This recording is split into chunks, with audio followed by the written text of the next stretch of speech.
Hello दोस्तों, मेरा नाम नीतीश कुमार है। आप लोग देख रहे हैं गंगा ग्लोबल स्टडीज क्लासेस। तो आज हम लोग जो बात करेंगे, जो कहने का मतलब जो बात करने वाले हैं कि हम लोग तो सब्जेक्टिव भी डाल रहे हैं, ऑब्जेक्टिव भी इतिहास का डाल रहे हैं। तो हमें अब लगता है कि जो छोटा छोटा टॉपिक इतिहास का, जैसे 1857 बहुत बड़ा है, छोटा इसको हम लोग नहीं मानेंगे, लेकिन इसको हल्का सा मतलब जितना हो सके, जितना उपयोगी हो सके, 1857 अपने आप में बहुत बड़ा टॉपिक है, तो इसको हल्का सा जो फैक्ट के तौर पर जो पूछा जाएगा, जैसे दरोगा में पूछा जाता है, जो बीपीएससी का इस बार जो 1770 जो बीपीएससी हुआ था, उसमें एक्चुअली जितना भी क्वेश्चन थे फैक्ट पर बेसिस थे। इसमें से जितना भी जो ज्यादातर निकले भी थे, तो वह दरोगा को जो तैयारी कर रहे थे उनके क्या होंगे, पीटी ज्यादा निकले। तो जो फैक्ट पर आधारित हो, जो फैक्ट पूछा जाए डायरेक्ट उससे क्वेश्चन आए, उसी से रिलेटेड हम लोग क्या करेंगे, बनाएंगे और इस पर आपको डाल देंगे वीडियो। 20 से 25 मिनट के वीडियो रहेगा, उसी पर हम लोग बना के डाल दिया करेंगे। तो हम लोग बात करने वाले हैं जैसे 1857 के बारे में आज बात करेंगे। 1857 को ही भारत का प्रथम स्वतंत्रता संग्राम माना जाता है। अब देखिए 1857 में हुआ क्या था भाई, तो उसका जैसे तत्कालिक कारण क्या था, इससे पहले और कारण नहीं थे, इसी तत्कालिक कारण के ही कारण 1857 का विद्रोह हुआ था? नहीं, गलत।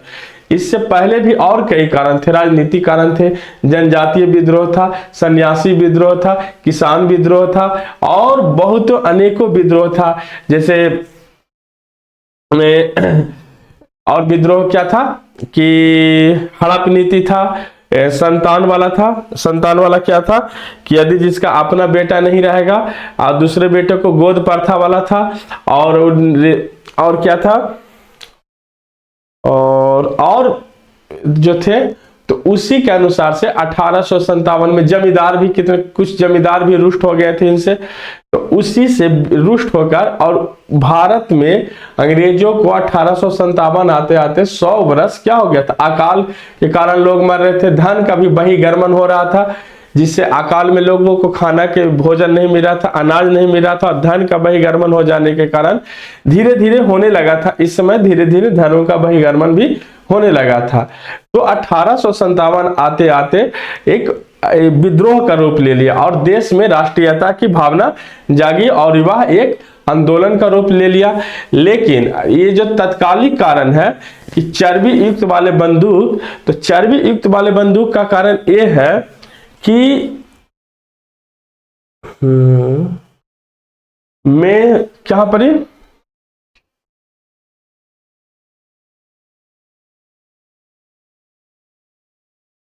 देखिए 1857 ईस्वी में जो विद्रोह हुआ था, तो उसका एक ही कारण सिर्फ ये नहीं होगा, चर्बी युक्त वाले कारतूस नहीं।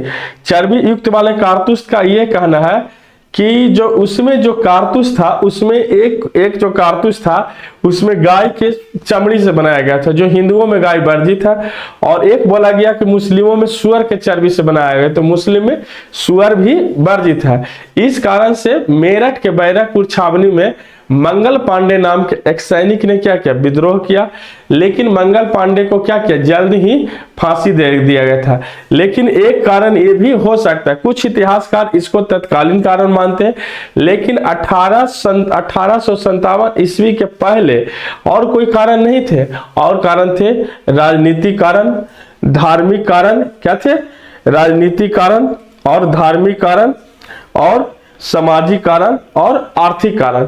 राजनीतिक कारण, धार्मिक कारण, सामाजिक कारण, आर्थिक कारण, जनजातीय कारण, सन्यासी विद्रोह, किसान विद्रोह, अकाल, ये सब क्या था, ये सब 1857 के पहले क्या था, ये सब कारण था। यही सब कारण आगे बढ़ते बढ़ते बढ़ते आंदोलन का रूप ले लेता है, और 1857 ईस्वी में ये बंदूक आता है, एनफील्ड राइफल आता है, जो कारतूस का तत्कालीन कारण माना जाता है। तो यही 1857 का जो विद्रोह होता है। और क्या होता है, ब्लेजली के द्वारा सहायक संधि, डलहौजी का व्यापक नीति। ब्लेजली जो सहायक संधि का रूप अपनाता है वह बहुत भयानक भी होता है।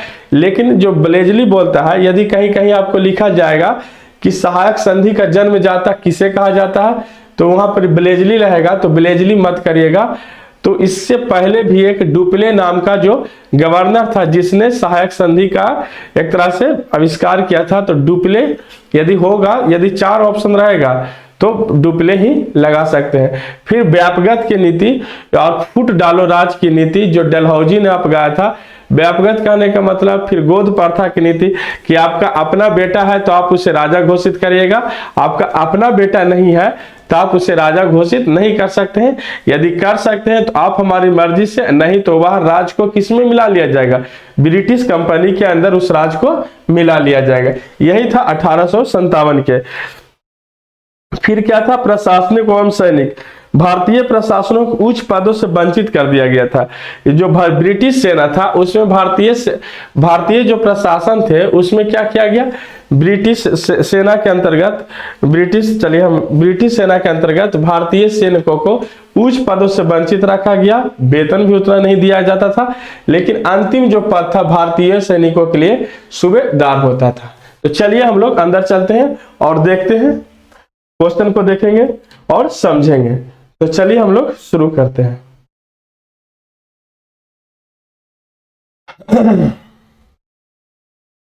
1857 की क्रांति, महान क्रांति, 1857 की महान क्रांति या क्रांति बोलेंगे।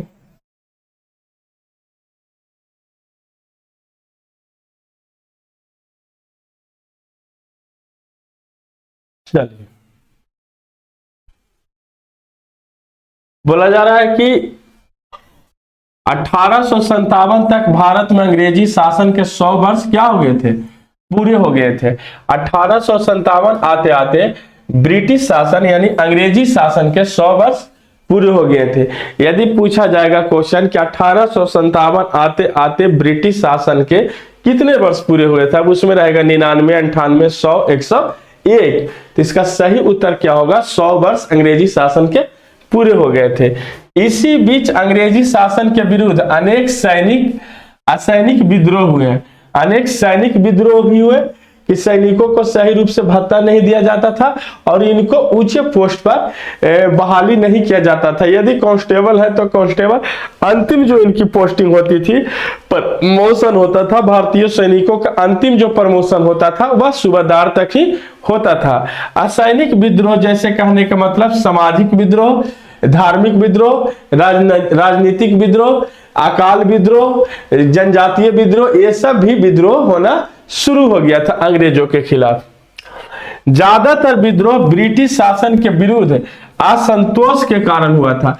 मतलब ज्यादातर जो ब्रिटिशों के खिलाफ जो विद्रोह होने लगा, जनजातीय विरोध कहने का मतलब इनको जंगलों में जाने से रोक लिया गया, जंगलों से लकड़ियों काटने से रोक दिया, फल फूल के लिए जो रोक दिया गया। लेकिन जनजातीय जो होते थे जंगलों पर ही आश्रित होते थे, जंगलों से लकड़ियां काटना शुरू कर दिया गया, उनको जंगलों से निकाल दिया गया।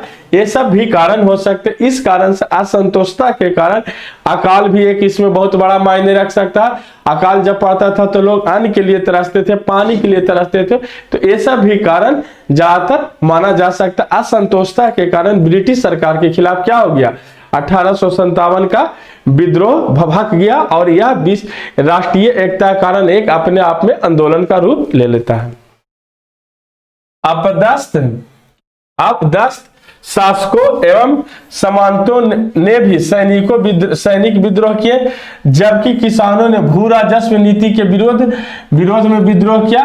बोला जा रहा क्या कि जबकि किसानों ने भी भू राजस्व नीति के विरोध में विद्रोह किया, जैसे श्वेत विद्रोह 1764 ईस्वी में, बेल्लौर के विद्रोह 1806 ईस्वी में, बैरकपुर में 1824 ईस्वी में, 87वीं रेजिमेंट विद्रोह, 47वीं रेजिमेंट विद्रोह, फिरोजपुर 1842 ईस्वी में, 34वीं रेजिमेंट का विद्रोह 1849 ईस्वी में, 7वीं बंगाल कैवलेरी और 64वीं रेजिमेंट तथा 22वीं रेजिमेंट का विद्रोह और 1850 में 66 NI नेटिव इनफैक्ट्री तथा 1852 में 38वीं NI का विद्रोह। इतना विद्रोह हुआ था। देखिए मैंने बोला कि सैनिक विद्रोह किए गए, कितना सैनिक विद्रोह, जबकि किसानों ने भू राजस्व के विरोध में विद्रोह किया, जैसे श्वेत विद्रोह, श्वेत विद्रोह क्या गया, बेल्लौर का विद्रोह क्या, सैनिक विद्रोह में देखिए पहला बैरकपुर में 47 जो रेजिमेंट होता उसने विद्रोह किया। फिर कहा क्या फिरोजपुर में 1842 ईस्वी में 34वीं रेजिमेंट ने इसका विद्रोह किया। फिर 1849 में 7वीं बंगाल कैवलरी ने किया और 64वीं रेजिमेंट ने विद्रोह किया। 22वीं रेजिमेंट ने विद्रोह किया। 1850 में 66वां नेटिव इन्फैंट्री तथा 1852 ईस्वी में 38वीं एनआई का विद्रोह हुआ। ये सब विद्रोह मतलब सैनिक और असैनिक विद्रोह भी हुआ, तो जिससे असंतोषता के कारण ये सब विद्रोह धीरे धीरे किसका रूप ले लिया, 1857 ईस्वी का जो आंदोलन का ये सब रूप ले लिया।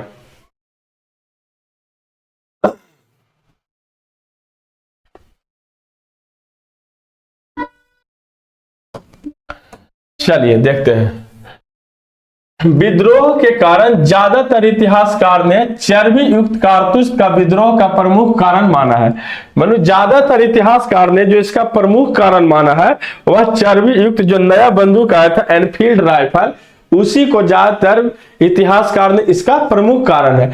प्रमुख कारण उसको मान सकते हैं, लेकिन इससे पहले जो विद्रोह रहे थे वो भी एक 1857 के कारण का विद्रोह का क्या होता कारण हो सकता है, किंतु चर्बी युक्त कारतूस विद्रोह का एकमात्र कारण नहीं था। मानो चर्बी युक्त जो विद्रोह था, यदि हम उसी को एक कारण मानेंगे तो वह एक कारण नहीं था, बल्कि 1857 का विद्रोह पिछले 100 सालों के राजनीतिक, धार्मिक, सामाजिक, आर्थिक कारणों से हुआ था। राजनैतिक कारण जैसे ब्लेजली की सहायक संधि, अभी बताएं, डलहौजी की व्यापक नीति या डॉक्ट्रिन ऑफ द लैप्स, ये नीति।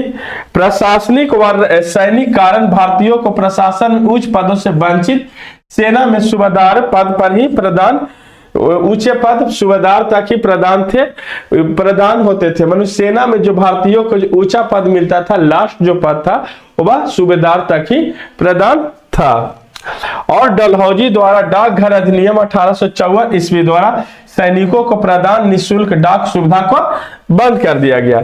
जब डलहौजी ने क्या किया कि 1854 से पहले जो सैनिकों को डाक सुविधा निःशुल्क था उसको डलहौजी ने क्या कर दिया, बंद कर दिया। ये भी एक कारण है जो 1857-1854 में हुआ था, इसके कारण भी विद्रोह हुआ। ये सब भी कारण को हम लोग देखेंगे।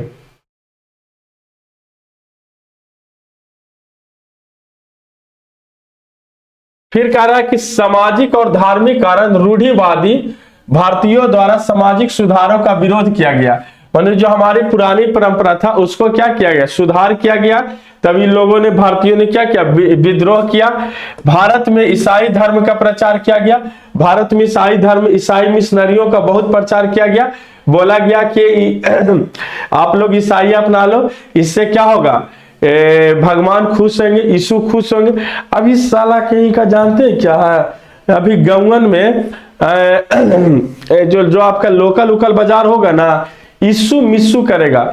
हमने एक जब हमारी माँ मम्मी से ही बताते हैं कि कोई बोला कि यीशु भगवान भी जयबू ना, तो बहुत मनु बीपीएलवा यानी बीपी ठीक हो जाता है। देखिए किसी भगवान का हम मजाक नहीं उड़ा रहे हैं, बाकी भगवान का मजाक देखिए, भगवान नहीं कहते हैं कि हमारा सभा लगा के हमारा ये चीज करिए। भगवान कहते हैं, हमारे भी भगवान है, हम हिंदू धर्म को मानते हैं। भगवान क्या कहते हैं, भगवान कहते हैं कि सबसे बड़ा पूजा क्या है, मानवता धर्म है। आप हमें मंदिरों मस्जिदों में मत पूजो, सबसे बड़ा धर्म क्या है, मानवता पूजा है। किसी अनाथ को नाथ बन जाओ, किसी भूखे को खाना खिला दो, प्यासे को पानी पिला दो।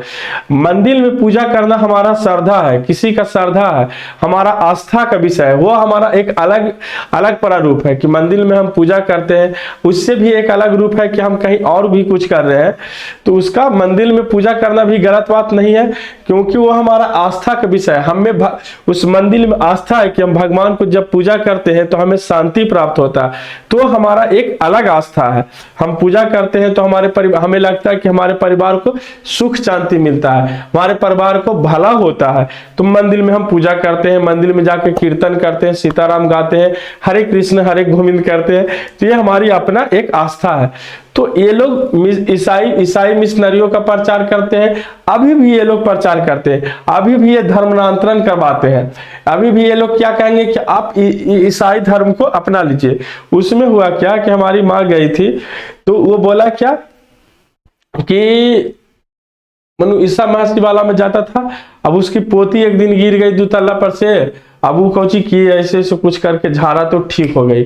भगवान जाने कैसे ठीक हो गया, हल्का चोट नहीं लगा था। एक दिन बच्चा को ले गया जिसको ठंडा लगल था, तो ले गया वहां पर देखा तो कुछ ना हुआ, बच्चा को बहुत तबीयत खराब था, बच्चा गया मर गया। भगवान कोची कहते हैं, भगवान रामायण समय ही बताए थे, और रामायण जब आप लोग देखिएगा तो भगवान बताते हैं, चाहे वह ईसा मसीह हो, चाहे अल्लाह हो, चाहे राम हो, चाहे रहीम हो, सब भगवान एक है, सब भगवान एक ही है।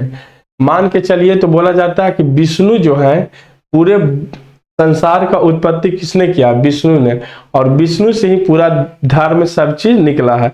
तो बोला जाता है क्या कि राम अवतार में जो भगवान ने लक्ष्मण को जो बाण लगा था, तो देखिएगा उसमें भगवान ने क्या बताया था, भगवान ने ये बताया था कि उसमें भगवान ने लीला भी किया था और दिखाया भी। इस समय रहते भर में वो वैद्य बोला कि इस समय रहते भर में आप लंका व हिमालय से जड़ी बूटी लाइएगा, सजीवन बूटी ले आओगे, तब लक्ष्मण का प्राण बचेगा। सुबह होने से पहले तो भगवान ने क्या किया, पहले उनका भाई का तीर धनुष लगा तो झाड़ फूक करवाया, नहीं करवाया। पहले क्या बोला कि डॉक्टर यानी वैद्य को बुलाया। उस समय को जो डॉक्टर होता था वैद्य होता, तो वैद्य आया और नाड़ी परीक्षण किया, बोला कि हृदय का जो नस हो रहा है, जो हृदय गति धीरे धीरे अवरुद्ध हो रहा है, इसमें मनु मेरे पास ऐसा कोई जड़ी बूटी नहीं है। किसी डॉक्टर के पास जाओगे तो कहेगा मेरे पास ऐसा इलाज नहीं है, आप इसको पटना लेके चले जाए। पटना वाला बोलता है और कहीं लेके चले जाए, तो ही बोला कि मेरे पास नहीं है, आप इसमें नहीं है, अधीर होने की बात नहीं है। यदि कोई हिमालय पर्वत से जाके सजीवन बूटी ले आएगा और सुबह होने से पहले ले आएगा तो क्या होगा, लक्ष्मण का प्राण बच जाएगा। तो भगवान ने उसी समय सब चीज बता दिया था कि समय रहते भर में रोगी को लेकर डॉक्टर के पास जाओगे तो रोगी ठीक हो जाएगा, और लक्ष्मण ठीक भी हो गए थे। तो उस समय भगवान ने क्या किया, उस समय राम भगवान ने झाड़ फूक नहीं करवाया, डॉक्टर बुलाया और समय रहते भर में एक पाबंदी दिए कि जाकर दावा लाओ, दावा लाकर दिया समय पर, तो लक्ष्मण बचे। तो उसी समय सब चीज भगवान दूर कर दिए थे यार। तबाहियों हम लोग झाड़ फूक ये सब में रहते हैं। यदि कुछ भी होता है तो हम लोग को सबसे पहले डॉक्टर के पास जाना चाहिए, सांप भी काटे तो डॉक्टर के पास जाना चाहिए, न कि झाड़ फूक में हम लोग को रहना चाहिए। तो ये लोग ईसाई मिशनरी यही करते हैं, अभी भी प्रचार करके भगवान को बदनाम करते हैं यार, इससे लोग भगवान को बदनाम करते हैं। तो यही धर्म प्रचार, सामान्य सेवा भारतीय अधिनियम, सभी नए रंग रूटों को समुद्र पार के ब्रिटिश प्रदेशों में सेवा अनिवार्य किया गया, जबकि भारतीय समाज में समुद्र यात्रा करना धर्म विरोध समझा जाता था। जैसे बोला जा रहा है कि जितने भी रंग रूट को समुद्र पार यानी ब्रिटिश प्रदेशों में सेवा करने के लिए भेज दिया गया। जो अच्छा हट्टा खट्टा बरियार होगा, रंग रूट होगा, उसको क्या कर दिया गया, समुद्र पार यानी ब्रिटिश में उसको सेवा देने के लिए भेज दिया गया।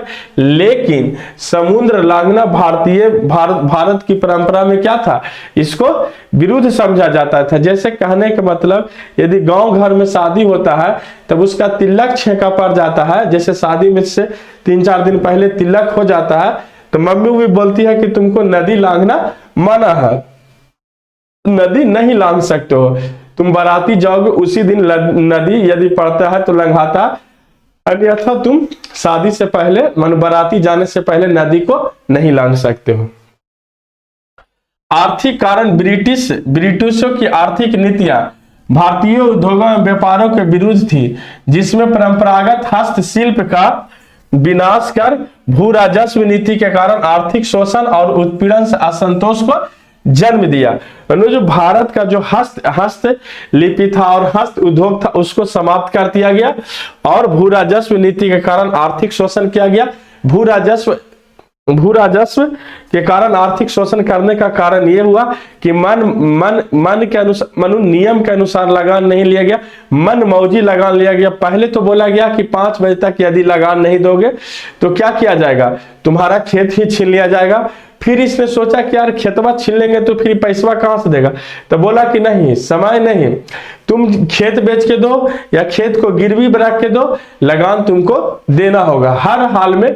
और मन मौजी लगान तहसीलना शुरू कर दिया। यदि फसल नष्ट भी हो जाए तो लगान देना है, यदि फसल कम भी हो तो लगान उतने ही देना है। तो इसके कारण भी असंतोष पैदा हुआ ब्रिटिश सरकार के खिलाफ। तत्कालिक कारण चर्बी वाले कारतूस का प्रयोग माना जाता है। नोट, नई राइफल एनफील्ड के कारण कारतूसों को निर्माण बुल बीच आर्सेनल लंदन के कारखानों में होता था। मतलब नई राइफल एनफील्ड के कारतूसों का निर्माण बुल बीच और सेनल लंदन के कारखानों में होता था और भारत में उत्पादन एवं प्रशिक्षण स्थल अंबाला, दमदम और सियालकोट में था। कहां पर था इसका प्रशिक्षण एवं उत्पादन, कहां पर था, अंबाला और दमदम और सियालकोट में था। तो अंग्रेजों के खिलाफ जो विद्रोह करने के लिए कैसे कहता, क्या हो फलामा से कोई कैसे लड़ गिली, तो लड़े के पीछे बोलता है कि यार ये कारण है, साला एगो से लड़ा रही। गांव के जो बदमाश आदमी होगा ना तो कहेगा कि साला सब से लड़ ले हो, एगो के तंग करके देखा गाँव के रंगदार मारेगा ना तो कहेगा भाल ठीक होलू साला मार गेलू, जे एगो के तंग कर रहा है, फनलो के तंग करके फनलो के तंग करके ओकर खेत जोत ले ले, ओकर पैसा न दे ले, और से रंगदारी करा ले। तो गाँव के रंगदार मारेगा, बदमाश मारेगा तो हर आदमी कहेगा ठीक होली साला मार गेली। यदि कोई इंसान आदमी मारेगा तो कहेगा बड़ा भला आदमी हनी हो, मार गेली, बाकी चल भगवान होकर आत्मा के शांति दे। रंगदारवन मारेगा तो कहेगा साला ठीक होली, नरकों में जगह मिलती हो, जरी के तंग करके जे कहता है आदमी। तो वही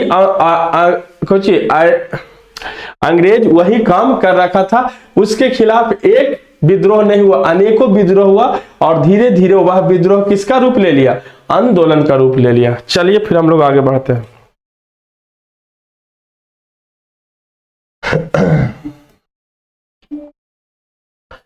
19 मार्च 1757 ईस्वी को मंगल पांडे नामक ने 34वां बंगाल नेटिव इन्फैंट्री का सैनिक ने बैरकपुर छावनी में गाय सुअर की चर्बी मिले।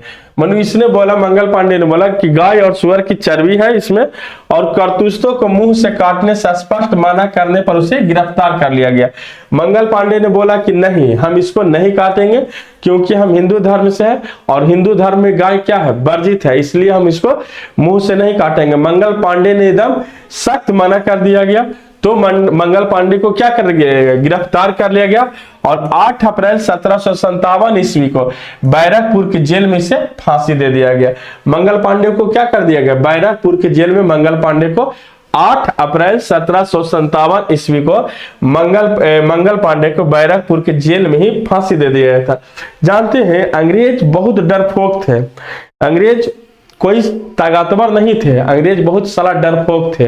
अंग्रेज डरपोक होने का कारण यह था कि इनके खिलाफ यदि कोई भी आवाज उठाता था ना, तो यदि ये सोचते थे कि यदि इसको जल्दी से इलाज नहीं करोगे ना, जल्दी से नहीं मारोगे ना, तो ये और भी आवाज को तेज करेगा, और आवाज को तेज करेगा तो ढेर सा आदमी इसके संगठन में आएगा, और संगठन जब मजबूत हो जाएगा तो हम लोग के लिए क्या होगा, खतरा होगा। तो जो आवाज उठाता था उन्हीं आदमी को डायरेक्ट पकड़ के क्या करता था, अंग्रेज फांसी देता था। देखते हो अभी जो गांव घर के जो अंग्रेजी होगा, रंगदार उंगदार होगा ना, बदमाश उदमाश होगा ना, उस साला एक नंबर के डरपोक होगा। देखिएगा कि उसके वो जो पूरा बदमाश होगा एक आदमी से दुश्मनी पाले रहता है जी, बहुतों आदमी से दुश्मनी पाले हुए वो रहेगा, और डर से घर से नहीं निकलेगा। जब निकलेगा तो कर आगे पीछे बंदूक लेके घूमते हुए रहेगा, मतलब उसका सुरक्षा के लिए रहता है। बाकी भगवान कहते जब समय आता है तो सब खत्म हो जाता है, जब गोली चले लगे सब बंदूकधारी भाग जाता है और उसको भगवान जो मार देता है। तो फिर आदमी कहता है कि जो कोई पापो न करके चौथियों न करके तो मर गई, तो सब भगवान के हाथ में है। तो भगवान जैसा कर्म करिएगा वैसा फल मिलेगा। तो वही ये बोल रहा है क्या कि मंगल पांडे बेचारा, जो उन्होंने कहा कि हम नहीं चर्बी का युक्त वाले कारतूस का उपयोग करेंगे, तो उन्हें गिरफ्तार करके तुरंत, मतलब इनको गिरफ्तार कब किया गया? 8 अप्रैल 1857 ईस्वी को बैरकपुर जेल में फांसी दे दिया। साथ ही ईश्वरी पांडे को भी मंगल पांडे की मदद के आरोप में फांसी दे दिया गया था। एक ईश्वरी पांडे थे, वो मंगल पांडे को क्या किए थे? मदद किए थे। और मंगल पांडे को के साथ उन्हीं को भी, ईश्वरी पांडे को भी मंगल पांडे के साथ उसी जेल में क्या कर दिया गया? फांसी दे गया। 10 मई 1857 की मेरठ की पैदल टुकड़ी ने 20 नेटिव इन्फैंट्री द्वारा 1857 का क्रांति का आरंभ हुआ। और विद्रोह की समय अवधि में भारत का गवर्नर जनरल लॉर्ड कैनिंग और ब्रिटिश प्रधानमंत्री लॉर्ड पॉमस्टर्न हेनरी जॉन टेम्पल था। उस समय भारत का जो ब्रिटिश गवर्नर था लॉर्ड कैनिंग था। इसी को 1857 ईस्वी के से स्वतंत्र 1857 ईस्वी के आंदोलन के बाद भारत का प्रथम वायसराय किसको बनाया जाता है? लॉर्ड कैनिंग को। यदि पूछा जाएगा, क्वेश्चन बड़ा दिलचस्प है कि पूछा जाएगा कि 1857 के समय, विद्रोह के समय भारत का क्या है? गवर्नर कौन था? भारत का गवर्नर कौन था? तो कैनिंग था। कौन था? सोचिए, कैनिंग। हाँ, कैनिंग था। और प्रथम वायसराय 1857 के बाद प्रथम वायसराय 1857 के बाद, मतलब आंदोलन के बाद यही भाई साहब थे। कौन? कैनिंग ही था। तो चलिए हम लोग आगे बढ़ते हैं।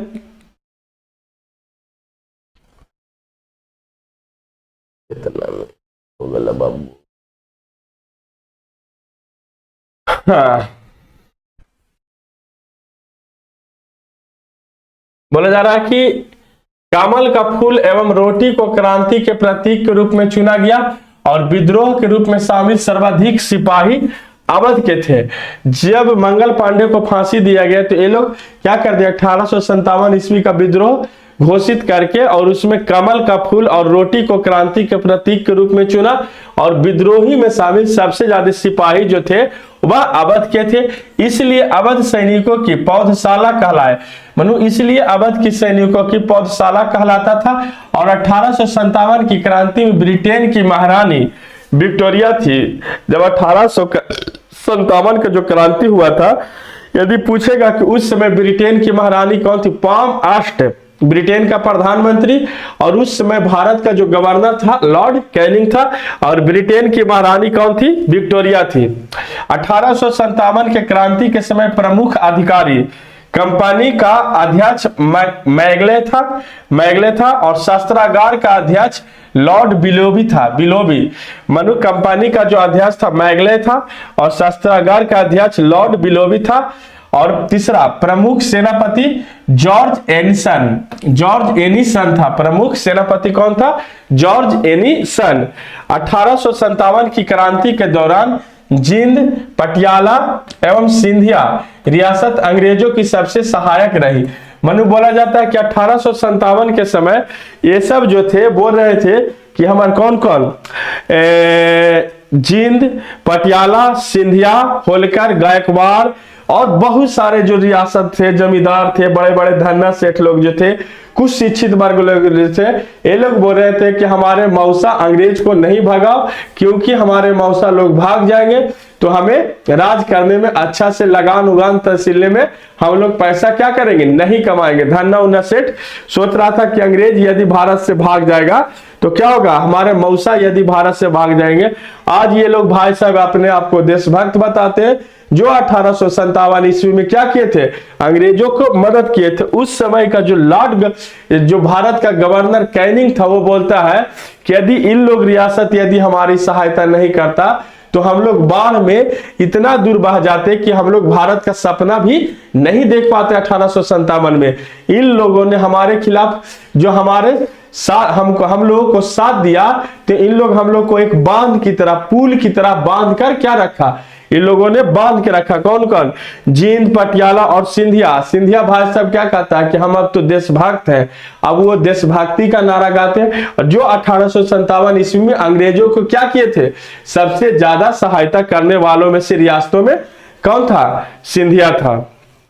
मिर्जा गालिब एकमात्र व्यक्ति था जिसने 1857 की क्रांति को अपनी आंखों से देखा था। बोला जाता है कि मिर्जा गालिब एकमात्र व्यक्ति था जिसने 1857 की क्रांति को अपने आंखों से देखा था। जीनत महल ने बहादुर शाह जफर के हुमायूं के मकबरे में छिपे होने की सूचना लॉर्ड कैनिंग को दी थी। आज तो बोला जा रहा है कि जीनत महल ने बहादुर शाह जफर के, जो मुगलों का अंतिम शासक शहंशाह था बहादुर शाह जफर, तो जीनत महल ने बहादुर शाह जफर के हुमायूं के मकबरे में छिपे होने की सूचना लॉर्ड कैनिंग को दिया। 3 जुलाई 1857 को तख्त खा के विद्रोह का मुख्य नेता घोषित किया गया और बहादुर शाह द्वितीय ने कुछ है, तख्त है कि वक्त है यार, वक्त खा, हाँ, वक्त खा को शाह ए आलम बहादुर शाह का खिताब दिया गया। और वक्त खा बरेली में ब्रिटिश सेना का सूबेदार था और दिल्ली में विद्रोही सिपाहियों का नेतृत्व कर रहा था। जो वक्त खा था उसको शाह ए आलम बहादुर का खिताब दिया गया। वक्त खा बरेली में ब्रिटिश सेना का सूबेदार होता था, लेकिन उसने क्या किया कि इसका दिल्ली में विद्रोही सिपाही का उसने नेतृत्व किया। मनु भारत में जितने भी साला राजा उजा मारे हैं ना, सब साला घूसखोरी के कारण मरे। सब साला मनु उसका कोई ससुर मिल गया था, साला मिल गया, जैसे कहने के मतलब पृथ्वीराज चौहान के ससुर मिल गया था तो जयचंद्र जो मिल गया गौरी से तो चौहान मारा गया। या भी एक छावा मूवी आया है जिसमें संभाजी भोसले तो कर दोनों साले साला मिल गया जाकर औरंगजेब से, तो संभाजी भोसले कैद हो जाता है। इन्हें नवाब सिराजुद्दौला का सेनापति साला मिल जाता है, मीर जाफर तो नवाब मारा जाता है। तो भारत में जो मारा ना, इस सब साला धोखा कारण के मर गया। कि अब किस पर विश्वास करें? अभी सबसे ज्यादा देखिए ये साला अभी बहुत ज्यादा ट्रेंड में चला हुआ है तलाक। तलाक ही बहुत बड़ा एक मैटर बन गया। तलाक में देखे साला मनु कौची करो क्या अच्छा खासा क्रिकेटर से शादी कर लो, नहीं तो एक अच्छा खासा एक्टर से शादी कर लो, 3-4 साल रहो, अब बच्चा पैदा हो गया तो चलो ठीक है, ना पैदा हुआ तो क्या अच्छा खासा मोटा रकम लेके उसके साथ क्या हो जाओ, फुर्र हो जाओ। अभी चहल भाई साहब का वही हुआ, उन्हें चहल भाई साहब का तलाक हो गया, हार्दिक पांड्या का तलाक हो गया। तो हार्दिक पांड्या भाई तो तेज निकला था, उसने बोला कि हमारे पास कुछ नहीं है, हम अपना पूरा का पूरा धन संपत्ति मम्मी पापा के नाम के लिए, हमारे पास कुछ नहीं है। उसको कुछ नहीं मिला उसके पत्नी को।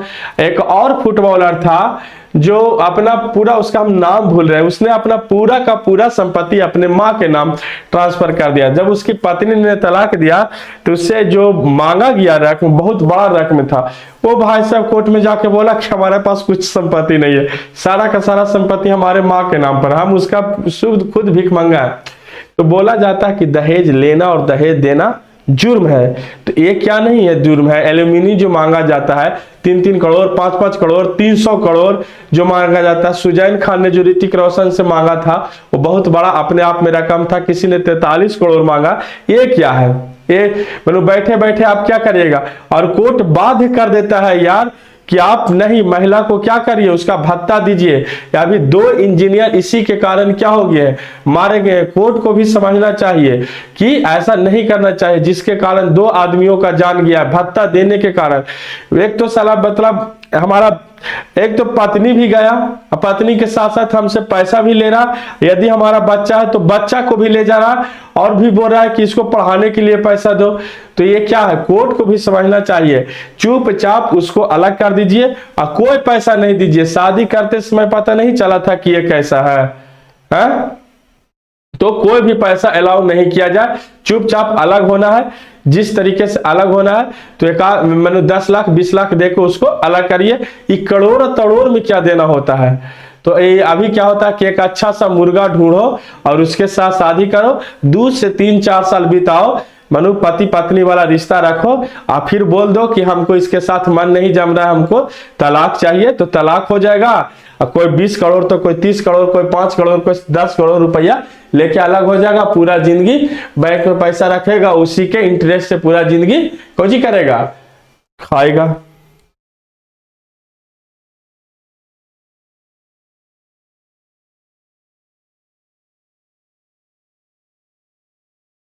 बहुत है यार, 1 2 3।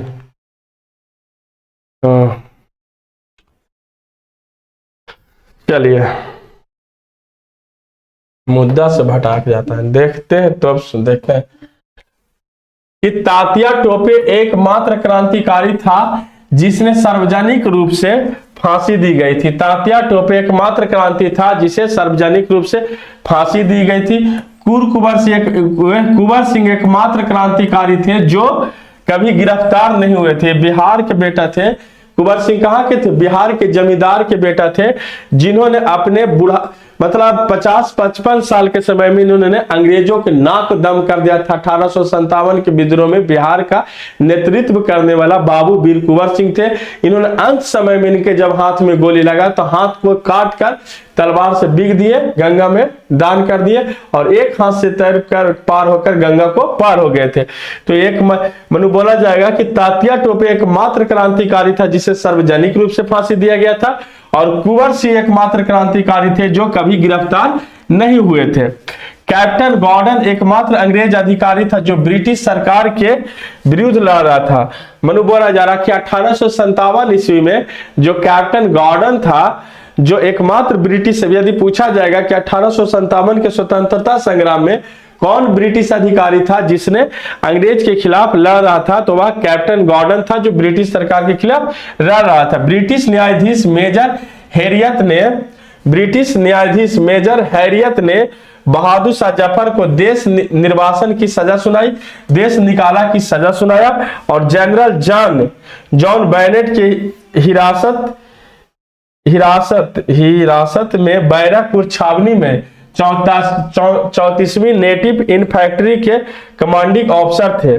12 मई 1857 ईस्वी को दिल्ली पर कब्जा कर बहादुर शाह द्वितीय को विद्रोह का नेता एवं भारत का बादशाह घोषित किया गया।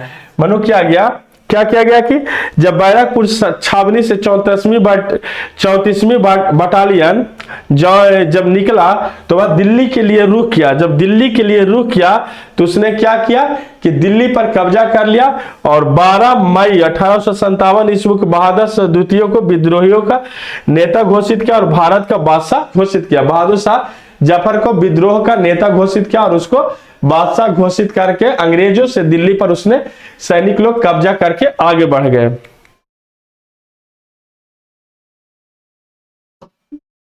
फिर बोला कि क्रांति की समय अवधि में विदेशी पत्रकार आर्नोल्ड रसल भारत में उपस्थित था। रानी लक्ष्मीबाई को महल परी भी कहा जाता है। महल परी कहा जाता है, जैसे देखना होगा रानी लक्ष्मीबाई को महक परी नहीं, महक परी कहा जाता है। मनु उसने आर्नोल्ड रसल ने भारत में उपस्थित था और रानी लक्ष्मीबाई को महक परी भी कहा जाता। इसका समाधि स्थल ग्वालियर में है। रानी लक्ष्मीबाई का इनका समाधि स्थल ग्वालियर में है। यही भाई साहब सिंधिया भाई साहब के बारे में बोला जाता है कि रानी लक्ष्मीबाई का मौत का कारण किसे माना जाता है? सिंधिया को ही माना जाता है। हजरत महल को महक परी भी बोला जाता है।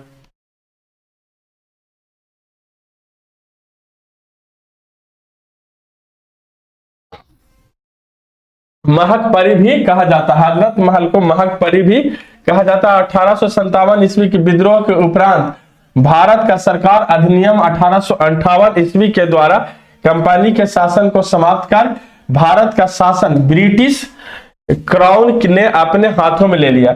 जब 1857 का संग्राम खत्म हो गया तब भारत सरकार अधिनियम बनाया गया। 1858 ईस्वी के तहत कंपनी के शासन को समाप्त किया गया और भारत का शासन ब्रिटिश क्राउन के अपने हाथ में लिया गया और यह क्रांति प्रभावी रूप से ग्वालियर शहर में समाप्त हुआ। 1857 की क्रांति के बाद 1 नवंबर 1858 ईस्वी को शाही घोषणा में ब्रिटिश सरकार द्वारा भारत के निम्न परिवर्तन किए गए। भारत में निम्न परिवर्तन किया गया। 1858 ईस्वी के भारत सरकार अधिनियम द्वारा भारत का शासन कंपनी के हाथों में देकर क्राउन के अधीन कर दिया गया। कंपनी के हाथों में दिया गया लेकिन वह क्राउन के अधीन कर दिया गया। किसके अधीन? कंपनी के हाथों में देकर क्राउन के अधीन कर दिया गया। और डायरेक्टरों की सत्ता तथा अधिकार सभा को भी समाप्त कर दिया गया।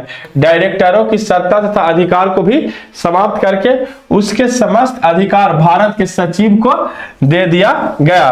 15 सदस्यीय की एक सत्ता भारत परिषद की स्थापना की गई और गवर्नर जनरल अब चूंकि क्राउन का प्रतिनिधि था अतः उसे वाइसराय कहा जाने लगा। जो गवर्नर जनरल था या गवर्नर था उसको भारत का उस समय ब्रिटिश सरकार का प्रतिनिधि था, अब उसे गवर्नर जनरल न कह के भारत का वाइसराय कहा जाने लगा। सेना का पुनर्गठन हेतु पील कमीशन का गठन किया गया और उसकी सिफारिश पर भारतीय एवं यूरोपीय सैनिकों का अनुपात क्रमशः 2.1 किया गया, जो विद्रोह से पहले 5.1 था। मनु अब 2.1 किया गया कि 2 गो ब्रिटिश 1 गो भारतीय। जो पहले था 5 ब्रिटिश 1 भारतीय, तो अब क्या किया गया? 2.1 किया गया। तो यही इतना तक ही था। तो 1857 का विद्रोह का यही एक छोटा सा जो 20 मिनट से 30 मिनट का वीडियो था। यदि आप इसको देखिएगा तो 1857 से जितने भी फैक्ट आपसे पूछे जाएंगे उससे मिस नहीं होंगे। तो इस वीडियो को अच्छा से देखिए और वीडियो को ज्यादा से ज्यादा लाइक करें, शेयर करें, सब्सक्राइब करें। यदि आप लोग चैनल पर नए हैं तो चैनल को सब्सक्राइब कर ले। जैसे ही वीडियो चैनल पर चढ़ेगा वह आपके बेल आइकन को दबा लें, जैसे ही चढ़ेगा आपके पास पहुंच जाएगा। फिर हम लोग मिलते हैं एक नए वीडियो के साथ। तब तक के लिए जय हिंद, वंदे मातरम।